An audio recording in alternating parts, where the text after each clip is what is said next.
সবাই কেমন আছেন? আপনাদেরকে সবাইকে কুকিং ক্যানভাসে স্বাগতম। অল্প উপকরণে এই মজাদার নাস্তাটি বাসায় বানিয়ে নিতে পারেন। প্রথমে বড় সাইজে 2টি আলু সেদ্ধ করে নিলাম। পর প্যান গরম করে সামান্য পেঁয়াজ কুচি, রসুন কুচি ভেজে একটি আলুর পুর তৈরি করে নিলাম। এখন একটি বাটিতে পরিমাণ মতো ময়দা নিয়ে 1 চামচ রান্নার তেল দিয়ে দিলাম। তারপর দিয়ে দিলাম পরিমাণ মতো লবণ আর একটু চিনি।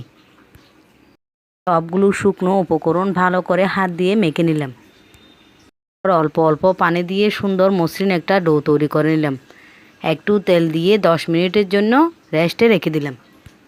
এখন বড় করে একটি রুটি বেলে তার উপর আলুর পুর দিয়ে কিছুটা বাদাম আর কিছুটা গাজর কুচি দিয়ে দিলাম।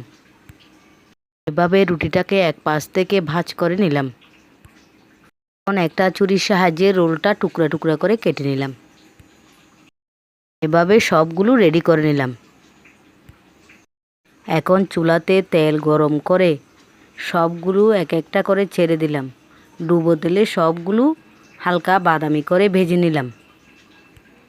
এই সময় চুলার আঁচটা একদম লো ফ্লেমে রাখতে হবে। এই নাস্তাটি সাধারণ হলেও কিন্তু খেতে অসাধারণ। এই মুচমুচে নাস্তাটি কিন্তু বাচ্চারাই বেশি পছন্দ করে। হালকা আঁচে এপিট ওপিট ভেজে নিয়ে একটি চাকনির সাহায্যে সবগুলো তেল ঝরিয়ে তুলে নিলাম। ব্যাস তৈরি হয়ে গেল মুচমুচে মজাদার নাস্তা। মুচমুচে গরম গরম নাস্তাটি কিন্তু সস দিয়ে অসাধারণ লাগলো।